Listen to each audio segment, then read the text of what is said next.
Hello everyone, thank you so much for joining me again today's painting video.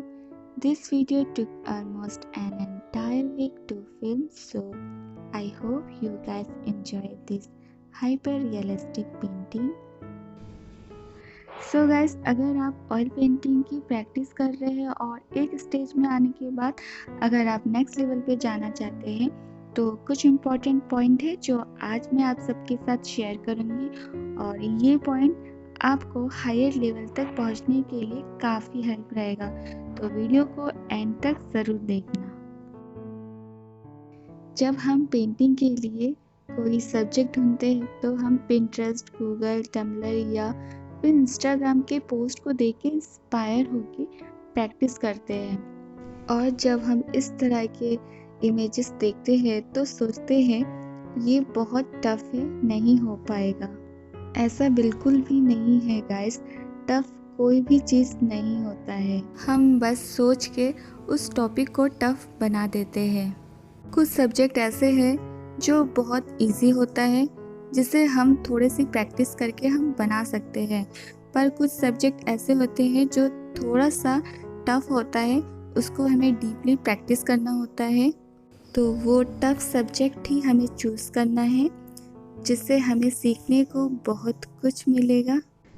इस तरह के subject में colour composition को ध्यान में रखते हुए कलर को ऑब्जर्व करना होता है, इससे हमारे ऑब्जर्वेशन स्किल्स भी डेवलप होते हैं और काफ़ी सारी बारीकियों को समझने का मौका मिलता है।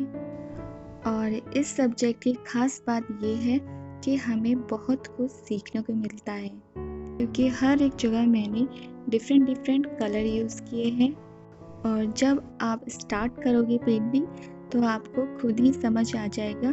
सो गाइस, इस तरह से आप एक रियलिस्टिक इमेज कैनवस पे उतार सकते हो। पेंटिंग करते टाइम हमें कॉन्फिडेंट रहना बहुत ज़रूरी है, और साथ ही हमें एक आर्टिस्ट की तरह सोच के ब्रश के साथ पेंटिंग करना चाहिए। ऐसा करने से ऑटोमेटिकली आपकी painting day by day improve होती जाएगी। आप सबको पता ही होगा कि ऑयल पेंटिंग को हम सेवरल लेयर्स में कंप्लीट करते हैं। जो हमारी फर्स्ट लेयर होती है, जो कि समटाइम्स वियर्ड लगती है, इसलिए स्टार्टिंग में खुद को जज नहीं करना चाहिए कि पेंटिंग आखिर रियलिस्टिक क्यों नहीं लग रही है। और हाँ, सबसे इम्पॉर्टेंट, पेंटिंग करते टाइम पेशेंस होना ज़रूरी है। आई नो कि ऑयल पेंटिंग करते करते हमें बोरियत सा फील होने लगता है।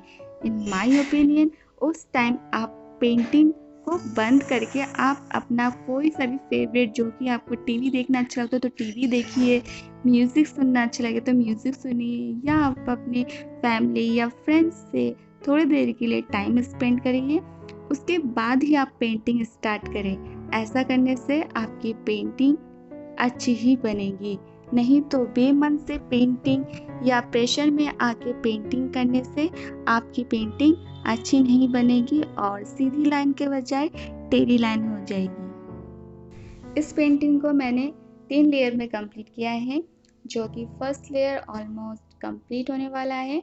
मैंने ये पेंटिंग ऑयल शीट पे बनाया है। ब्रूस्ट्रो का स्केचबुक है, जो कि काफ़ी स्मूथ है और मैं फर्स्ट टाइम कर रही हूँ, और जो कि मुझे काफ़ी अच्छा लग रहा है।